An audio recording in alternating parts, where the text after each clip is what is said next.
Welcome everybody to Extreme Off-Road Silly Bills, and today we're dealing with the 2014 Cadillac CTS-V Sport Wagon. So this now has 1061 horsepower, 926 pounds-feet of torque from a 6.4 litre twin turbocharged V8 engine. The car itself now weighs 3,608 pounds, has all-wheel drive to go alongside its now off-road tyres and off-road suspension. And it can only 0 to 60 in 2.535 seconds, 0 to 105.242 seconds, and going to a top speed of 200 miles an hour. So outside of having the all-wheel drive system and the off-road upgrades, it's also now got a much wider body kit to just make it that bit more stable, and an additional slight rear wing to improve the downforce and therefore the handling. So as you can see, it's had a fairly dramatic impact on the stats overall. So the off-road capability, braking, launch and acceleration are all excellent. Top speed's decent. Obviously we're not going to get up to 200 mile an hour, but obviously plenty of other cars have been quicker than that. And the handling for obviously what is still quite a heavy and large estate car is fairly decent as well. So the only other Cadillac we've had on this series so far has been the XTS limousine, which managed 3 minutes 27.341 seconds. So obviously that was not particularly quick, but then again it was at a great disadvantage being even heavier than this and obviously a lot longer. So this should do better than that, but how much better it can do in comparison to other cars we'll have to see. Be interested to see what it can do in comparison to other wagons that we've had. Obviously we recently had the Mercedes E-Class wagon, which did reasonably well, so hopefully we can do as well as that, if not better. So yeah, it is turbocharged now. This is the original engine, it's just been massively upgraded and it's now turbocharged instead of supercharged. It does give us more power at the end of the day. Yes, the supercharger is also, you know, more responsive more of the time, but quite frankly we need the power here, given how heavy this car still is. And even though this wider body kit does also add weight, so does the all-wheel drive system for that fact, or for the matter even, it will provide extra stability because it does provide a wider track for the wheels, so therefore they're less likely to be affected by the bumps and the jumps. 170 down there, far from the fastest that we've had unfortunately, but this series is more about consistency than just being quick every now and then. You can get up to 180, 190 on a straight bit, but if you're not doing much more than 100, 120 for the rest of it, then you're not really going to be all that fast. Whereas if you're consistently able to be doing around 150 or so, then you're on track for a pretty quick time.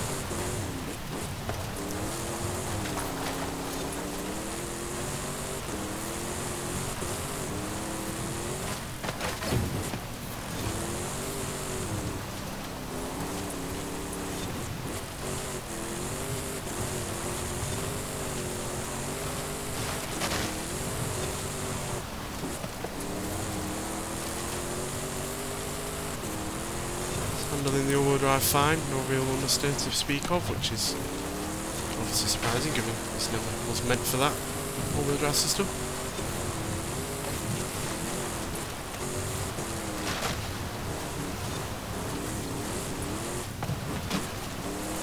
A little bit unsettled there, but that might just be the direction of travel that I was going in more than any fault of the car.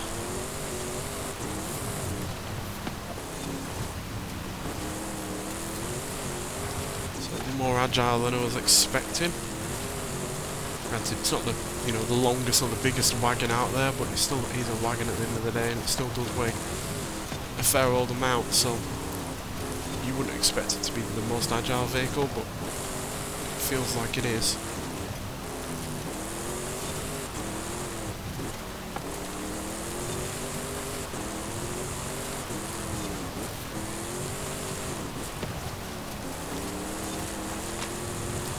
Really good turning, which is helpful.